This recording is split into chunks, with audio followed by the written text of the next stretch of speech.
Resuming debate, reprise de débat, the Honourable Member for Regina Wascana. Thank you, Mr. Speaker. I'm pleased to have the opportunity this afternoon to speak in favour of Bill S-210, which will designate the month of September as Ukrainian Heritage Month. This bill is particularly relevant to Saskatchewan and to the prairies as a whole because of the long and rich history of Ukrainians and Ukrainian communities who have contributed to the development of that region of the country.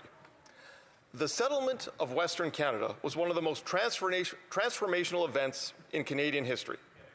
In the late 1800s, the land that would eventually become Saskatchewan had a population of approximately 10,000 people. That number would increase nearly a hundredfold by the 1920s. Homesteaders from all across Europe, including some of my great-grandparents, moved to Saskatchewan because of the promise of free farmland and a better life. Many of these settlers came from Ukraine. In addition to their farming practices, they also brought with them their language, their culture, and their traditions, many of which can still be seen today across the prairies. The town of Hafford, Saskatchewan, proudly displays Ukrainian language street signs as a tribute to the Ukrainians who first homesteaded and settled in that area. The first Ukrainian Museum of Canada was established in Saskatoon in 1941 by the Ukrainian Women's Association of Canada before going on to expand into a national network of museums.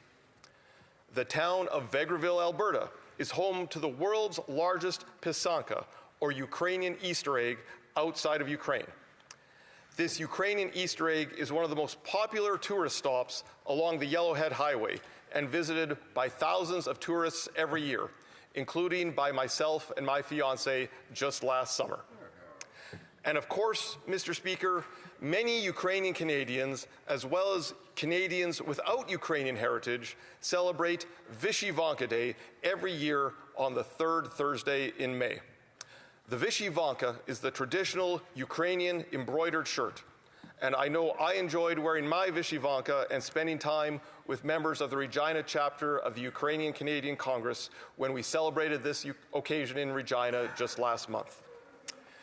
With the possible exception of the grain elevator, I would argue that few buildings have defined the prairie landscape more than Ukrainian churches, both Catholic and Orthodox.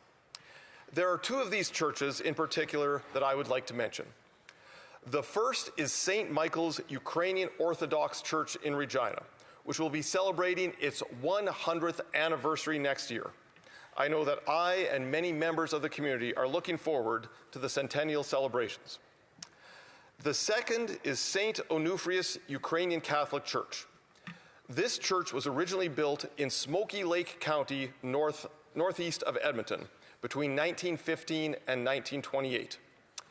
In the 1990s, the building was meticulously disassembled and relocated to the Canadian Museum of History in Gatineau, where it was reassembled in the Canadian History Hall, where it stands today for all to see.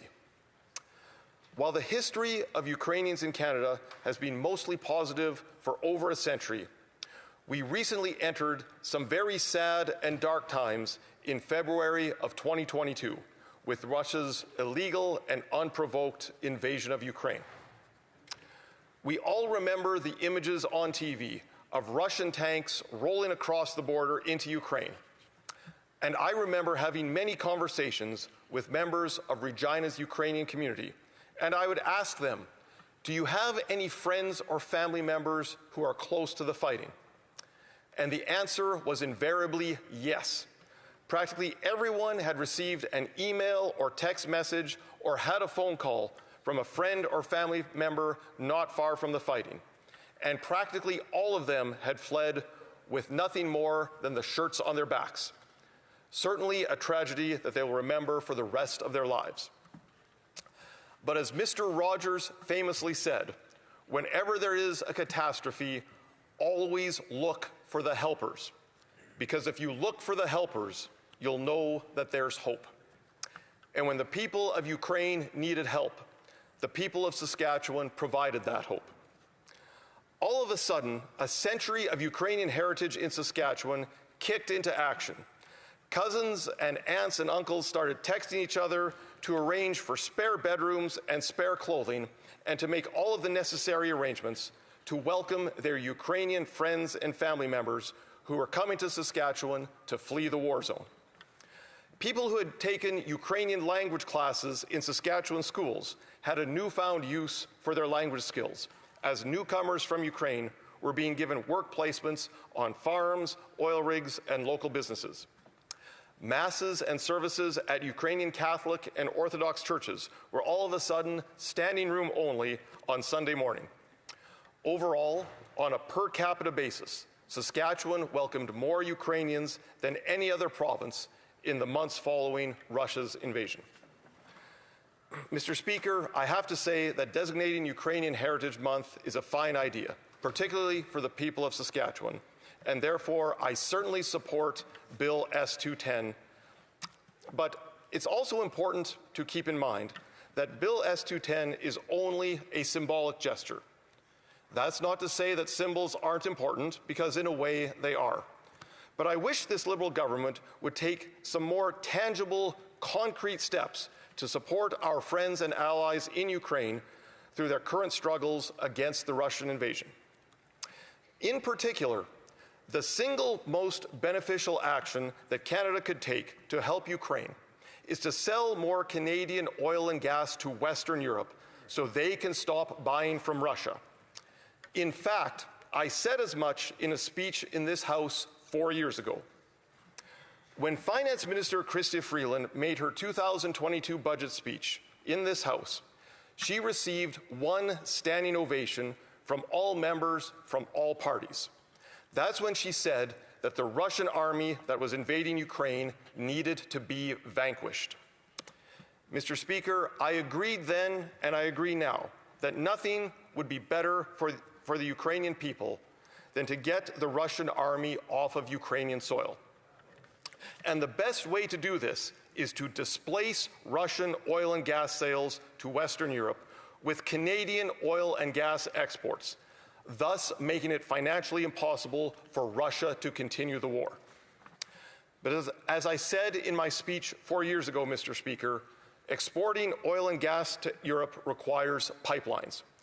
We need to get pipelines built in this country by repealing the Liberals' anti-energy laws, such as Bill C-69, the No More Pipelines Law, and C-48, the West Coast tanker ban, so that we can export Canadian energy and to be a force for good in the world, instead of enriching dictators like Vladimir Putin and enabling them to wage war against Ukraine. Mr. Speaker, in the following 4 years since Chrystia Freeland's speech in the House of Commons, the inaction from this Liberal government has been disappointing, to say the least. The Chancellor of Germany, the Prime Minister of Greece, the President of Poland, and the President of the European Union have all asked this Liberal government for more Canadian energy exports to Europe, only to be told quite famously by Justin Trudeau that there was no strong business case for LNG exports from Canada to Europe. As a result, Russian troops continue to occupy Ukrainian soil, Russian rockets continue to rain down on Ukrainian cities, and Ukrainians continue to suffer. In conclusion, Mr. Speaker, I support Bill S-210 to officially recognize Ukrainian Heritage Month, and I encourage all members to vote in favor of this bill. But I also hope that it serves as a reminder that to this Liberal government there are some very tangible measures that they could be taking to help our friends and allies in Ukraine, which will ensure that their culture and heritage remain strong for generations to come. Thank you very much, Mr. Speaker, and Slava Ukraini.